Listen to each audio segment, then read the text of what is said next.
breast cancer, prostate cancer, lung cancer. There are many different types of cancers, and according to the Centers for Disease Control, they add up to the second leading cause of death in the United States.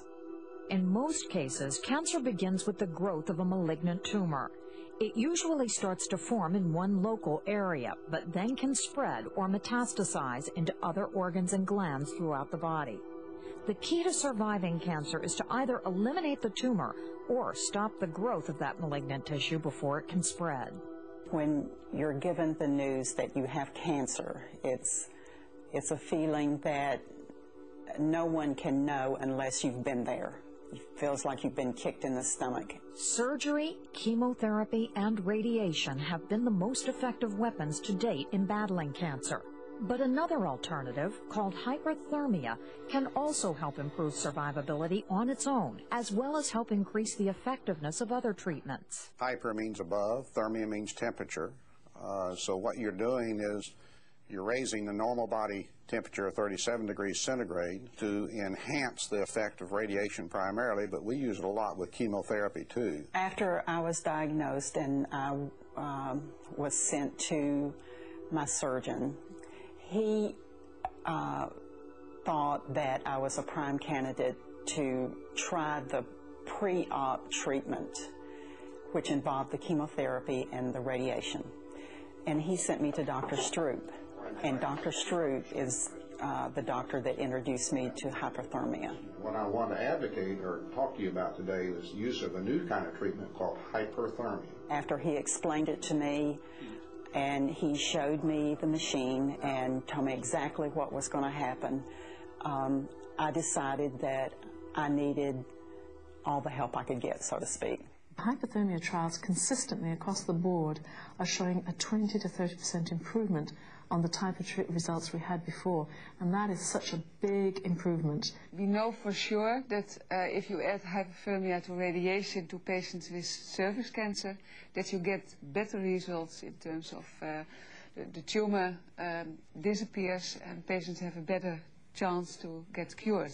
For example, head and neck cancers, they can be very well treated with hyperthermia. Breast cancers, some pelvic cancers like prostate cancer and gynecologic cancers, these are the sites that can be treated very well with hyperthermia. When it comes to cancer, any treatment that impairs tumor growth or helps existing therapies work more effectively gives us another reason to have hope. The power of hyperthermia is that it has a high potential to increase the effect of current conventional techniques such as radiotherapy or chemotherapy. And besides enhancing the effect, it has no toxicity, so it does not harm you as a patient. Hyperthermia is a process of focusing enough heat on a tumor to either kill it or damage it severely. But how much heat is needed to do this? And how can it be localized so that it doesn't damage other parts of the body?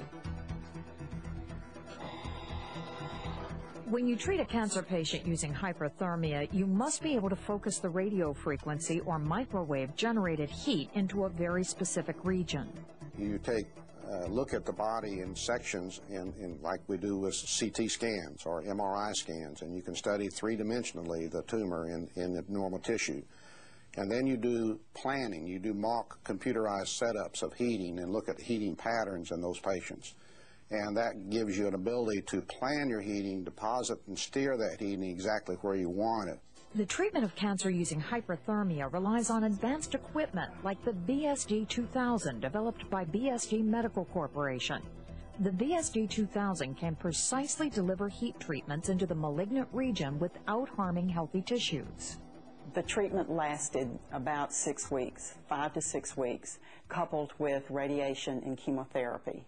And they all three ended at the same time. And then I had to wait a couple of weeks after that, and I was re-examined and to determine if the tumor had shrunk, and it had. Then I waited about a couple of months and was re-examined, and they could not find the tumor. It is not an expensive treatment to use compared to some of the types of chemotherapy or surgery and irradiation.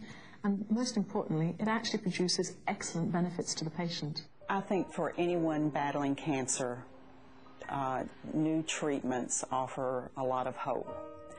And I tried hyperthermia, and I think anyone else should, because it really worked. The last checkup that I had with my oncologist, he said, I hate to use the word cured with a cancer patient, but with you I will use that word.